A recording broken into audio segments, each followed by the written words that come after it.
TTD chairman BR Naidu గారి గురించి చెప్పుకోవాలా. ఎందుకంటే ఆయనకు సంబంధించినటువంటి కొన్ని వీడియోస్ నిన్న రాత్రి నుంచి బాగా సోషల్ మీడియాలో హల్చల్ అవుతున్నాయి. హల్చల్ అంటే మామూలు హల్చల్ కాదు, సోషల్ మీడియాలో ట్రెండింగ్గా మారిపోయాయి ఆ వీడియోస్ అన్నీ కూడా, మామూలు కూడా కాదు.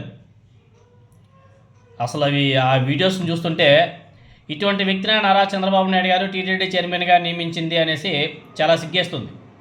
చంద్రబాబు నాయుడు గారికి ఇంకెవ్వరు దొరకలేదా? ఈ మహానుభావుడే దొరికాడా? ఎంత మాత్రం తెలుగుదేశం పార్టీకి సపోర్ట్ చేస్తున్నాడు, భజన చేస్తున్నాడు అని చెప్పేసి మరి ఆ బిఆర్ నాయుడు గారికి ఇటువంటి పదవి ఇవ్వడం ఎంతవరకు సమంజసమో ఒకసారి చంద్రబాబు నాయుడు గారు ఆలోచన చేసుకుంటే కూడా బాగుంటుందేమో.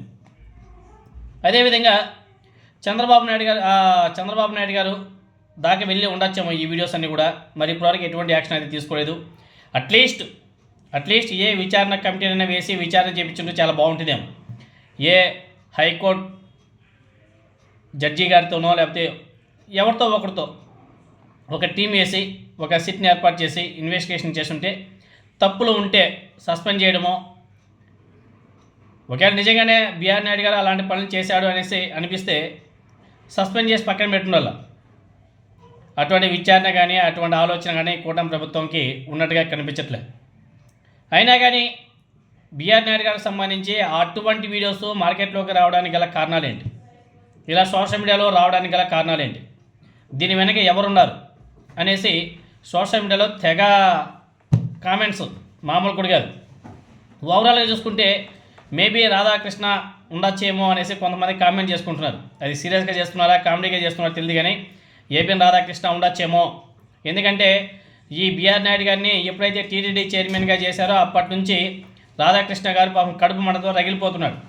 మేబీ ఆయన ద్వారా ఏమైనా సరే బయటపడ్డాయా అనేది కూడా అర్థం కావడంలే. ఇంకా ఎన్నెన్ని కెమెరాలు ఎక్కడెక్కడ పెట్టాడో అర్థం కాలేదు రాధాకృష్ణ అని చెప్పేసి చాలామంది భయపడిపోతున్నారు. అదేవిధంగా ఆ వీడియోస్ అన్నీ కూడా మీరు అందరూ కూడా చూశారు. స్పెషల్గా మనం దాని గురించి చూపించాల్సిన అవసరం లేదు, చెప్పాల్సిన అవసరం కూడా లేదు. అదేవిధంగా ఈ వీడియోలన్నీ సోషల్ మీడియాలో బాగా వైరల్ అయ్యేలోపు బిఆర్ నాయుడు గారు ఒక ట్వీట్ చేశాడు. ఏమంటే, నకిలీ డీప్ ఫేక్ వీడియోలతో కొందరు సోషల్ మీడియాలో నాపై దుష్ప్రచారం చేస్తున్నారు. వ్యక్తిగతంగా నన్ను అప్రతిష్ట పాలు చేసేందుకు తిరుమల తిరుపతి దేవస్థానం ప్రతిష్టను దిగజార్చేందుకు కుట్రలు చేస్తున్నారు. ఏఐ సాంకేతికను వాడుకుని నా రూపం అనుకరించే విధంగా వీడియోలు తయారు చేసి ప్రచారం చేస్తున్నారు. ఈ కంటెంట్ మొత్తం అసత్యమైనది, వక్రీకరించినది. ఇది టీటీడీ ప్రతిష్టను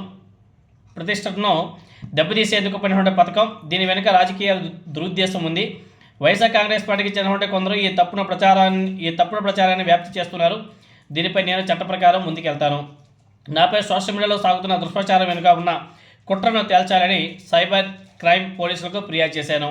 నా వ్యక్తిత్వాన్ని హననం చేస్తూ టీటీడీ ప్రతిష్టను దెబ్బతీస్తున్నటువంటి వ్యక్తులను, దుష్ట శక్తులను వదిలేది లేదు అని చెప్పేసి బిఆర్ నాయుడు గారు ఒక ట్వీట్ చేశాడు. చాలా మంచిదే. ఎందుకంటే ఒకవేళ ఆయన మీద ఏఐ వీడియోని రిలీజ్ చేసి ఉంటే ఒకసారి బిఆర్ నాయుడు గారు ఆ చైర్మన్ పదవి నుంచి తప్పించుకొని విచారణ చేయించుకొని లేదు అది ఏఐ వీడియోనే అని చెప్పేసి నిరూపించుకొని తిరుమల తిరుపతి దేవస్థానం యొక్క ప్రతిష్టతను పెంచితే చాలా బాగుంటుంది. అంతేగాని ఇలాంటి బెదిరింపులకు స్వామివారి భక్తులు ఎవరు కూడా మౌనంగా ఉండిపోరు అన్నది కూడా ఒకసారి గుర్తుపెట్టుకోవాలా. ఎందుకంటే ఈయన చెప్తున్నాడు అంటే ఏఐ వీడియో అది డీప్ అది ఇది అని చెప్పేసి మాట్లాడుతున్నాడు కదా. ఏమవుతుంది? విచారణ చేయించుకో, అది డీపా లేకపోతే ఫేకా ఏదో ఒకటి తెలిసిపోతుంది కదా. ఒకవేళ అది ఏఐ వీడియోని అనిపిస్తే మళ్ళీ మీరు కొనసాగండి టీటీడీ చైర్మన్గా. లేదు అది నిజమే అని తెలిస్తే బయట వచ్చేసింది. ఎందుకు మరి ఇటువంటి బెదిరింపులు ఎందుకు? సైబర్ క్రైమ్ కంప్లైంట్ చేస్తా, ఏం మీ ప్రభుత్వం ఉందని చెప్పేసి ఏదాన్నా చెల్లిపోతుందని చెప్పేసి ఇలాంటి ట్వీట్లు చేసి బెదిరిస్తున్నాడా అర్థం కావడం. అదేవిధంగా ఇంకా సైలెంట్గా ఉంటే ఈ బిఆర్ నాయుడు గారు నెక్స్ట్ ఆ ఫోటోలో ఉన్నటువంటి మహిళ ఎవరైతే ఉందో ఆ మహిళ చైనాకు సంబంధించినటువంటి ఏఐ హ్యూమనాయిడ్ రోబో అని చెప్పేస్తాడేమో. ఎందుకంటే అటువంటి అడ్డమైన పనులు చేయడం, అడ్డగోలుగా వాదించడం, స్వామివారు చేసినటువంటి శిక్షకు మౌనంగా తీసుకొని పక్కకు తప్పుకోవడం మంచిది.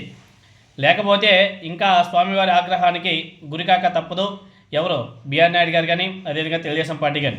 ఎందుకంటే వీళ్ళందరూ కూడా స్వామివారితో పెట్టుకున్నారు. స్వామివారితో పెట్టుకోవాలంటే ఎవరు కూడా వాళ్ళ పరిస్థితి ఎలా ఉందో కూడా మనందరం కూడా చూస్తున్నాం. అదేవిధంగా భూమన కరుణాకర్ రెడ్డి గారు కూడా చెప్పాడు, ఈ వీడియో ఒరిజినల్నే, ఆయన గోరి చేష్టం చాలా వరస్ట్గా ఉన్నాయి, ఆయన రాజీనామా చేసి పోవాలి అని చెప్పేసి భూమన కరుణాకర్ రెడ్డి గారు చాలా స్పష్టంగా చెప్పడం జరిగింది. అదేవిధంగా టీటీడీ చరిత్రలోనే ఏ ఆలయ చైర్మన్ కూడా ఇలాంటి నీచమైనటువంటి చరిత్ర లేదు మీరు గతంలో చూసుకుంటే. అదేవిధంగా తిరుమల తిరుపతి దేవస్థానానికి భంగం కలగకూడదనుకుంటే వెంటనే ఆయన ఆ పవిత్రతను కాపాడడం కోసం దేవదేవుడి నిలయం నుండి ఆయన బయటికి వచ్చేయాలి. అదేవిధంగా చంద్రబాబు నాయుడు గారు, పవన్ కళ్యాణ్ గారు, ప్రతి ఒక్క స్వామివారి భక్తులు కూడా వాళ్ళ మనోభావాల్ని నిలబెట్టి వాళ్ళ మనోభావాల్ని కాపాడాలని చెప్పేసి ప్రతి ఒక్కరు కూడా కోరుకుంటున్నారు. అదేవిధంగా బిఆర్ నాయుడు గారు ట్వీట్ తర్వాత మరొక ప్రెస్ మీట్ పెట్టాడు. ఆ ప్రెస్ మీట్లో అనేక విషయాలు చెప్పాడు. అది ఏఐ నా మీద కుట్ర చేస్తున్నారు, అది చేస్తున్నారు, ఏమవుతుంది, ఆ వీడియోలో ఏముంది, అది నా 30 ఏళ్ళ పరిచయం అయినటువంటి మహిళతో నేను ఉంటే ఏమిటి అని చెప్పేసి మాట్లాడాడు. ఈయన ట్వీట్లోనేమో ఏఐ వీడియో అని చెప్పేసి మాట్లాడాడు. మళ్ళీ ఏమో 30 ఏళ్ళ నుండి పరిచయం ఉంది అంటాడు, అందరికీ తెలుసు అంటాడు, ఆ వీడియోలో మార్పింగ్ అంటాడు, ఆయనే మార్పింగ్ అంటాడు, ఆయనే నిజం అంటాడు, అన్నీ ఆయనే చెప్పేస్తాడు. మళ్ళీ ఆ వీడియోలో తప్పేముంది అని చెప్పేసి తిరుమల తిరుపతి దేవస్థానానికి చైర్మన్గా ఉన్నటువంటి వ్యక్తి మాట్లాడే మాటలు ఇవన్నీ కూడా ఏ నా బోటాడో నీ బోటాడో మాట్లాడితే సరే అనుకోవచ్చు. తిరుమల తిరుపతి దేవస్థానానికి చైర్మన్గా ఉన్నటువంటి వ్యక్తి ఆ వీడియోలో ఉంది, తప్పేముంది అని చెప్పేసి మాట్లాడుతున్నాడంటే దొంగ దొరికిపోయాక ఎంత బొంకినా ఉపయోగం లేదని చెప్పేసి ఒకసారి తెలుసుకుంటే చాలా బాగుంటుంది. ఒకవైపు తెలుగుదేశం పార్టీ సోషల్ మీడియా ద్వారా ఏమో ఏఐ వీడియోలు, డీప్ ఫేక్ వీడియోలు అని చెప్పేసి మాట్లాడిస్తారు. ఇక్కడ మన బిఆర్ నాయుడు గారు ఏమో అది అవును, నాకు 30 ఏళ్ళ నుంచి నాకు పరిచయం ఉంది, ఏముంది దాంట్లో ఏముంది అని చెప్పేసి మాట్లాడుతున్నాడు. ఏమో ఈయన దృష్టిలో ఇలాంటివి కామనే అయి ఉండొచ్చు. ఎందుకంటే ఈయన TV5 ఛానల్ కొత్తలో పెట్టినప్పుడు మిడ్ నైట్ మసాలా వీడియోస్ వేసి ఏ విధంగా చేయించాడో చూసాం కదా, ఏ విధంగా రచ్చ చేశాడో చూసాం కదా. వాటితో కంపేర్ చేసుకుంటే ఇవి మేబీ ఆయనకి తక్కువగా ఉండొచ్చేమో. ఎందుకంటే ఆ బొగ్గు పనులు అనేది చేసినటువంటి వ్యక్తి కదా, కాబట్టి అలానే ఉండొచ్చేమో. ఇలాంటి వ్యక్తులు ఉండొచ్చేమో, మార్కెట్లో ఉండొచ్చు, జనావాసంలో కూడా ఉండొచ్చు. కానీ ఇటువంటి వ్యక్తులు తిరుమల తిరుపతి దేవస్థానానికి చైర్మన్గా ఉండకూడదు అన్నదే ప్రతి ఒక్క శ్రీ స్వామివారి భక్తుల యొక్క ఆవేదన. ఇలాంటి వాళ్ళు ఆలయ చైర్మన్గా ఉంటే తిరుమల తిరుపతి దేవస్థానం యొక్క ప్రతిష్ట ఏం కావాలి అని చెప్పేసి ప్రతి ఒక్క భక్తులు కూడా రిక్వెస్ట్ చేస్తున్నారు. కాబట్టి చంద్రబాబు నాయుడు గారు ఇప్పటికైనా సరే కళ్ళు తెరుచుకొని ఆయన్ని కొంచెం పక్కన పెడితే చాలా బాగుంటుంది. ఎందుకంటే పొద్దునేమో డీప్ ఫేక్ అన్నాడు, ఇప్పుడేమో ఆ వీడియోలో తప్పేముంది అంటాడు, వల్గర్గా ఏముంది అనేసి సిగ్గు లేకుండా రివర్స్లో అడుగుతున్నాడు ఈయన మీడియాని. ఇంకేం చెప్తాను చెప్పండి, 30 ఏళ్ళ పరిచయం అంటాడు, ఏదేదో మాట్లాడేస్తాడు. ఆయనకి ఆయనే ఊపేసుకున్నాడు. 20 ఏళ్ళ క్రితం ఫోటోలు తెచ్చి ఇప్పుడు పెడుతున్నారు, మీరు కూడా ఆలోచించండి అని చెప్పేసి లిటరల్గా మీడియా బ్యాచ్నే అడుక్కుంటున్నాడు మన బిఆర్ నాయుడు గారు.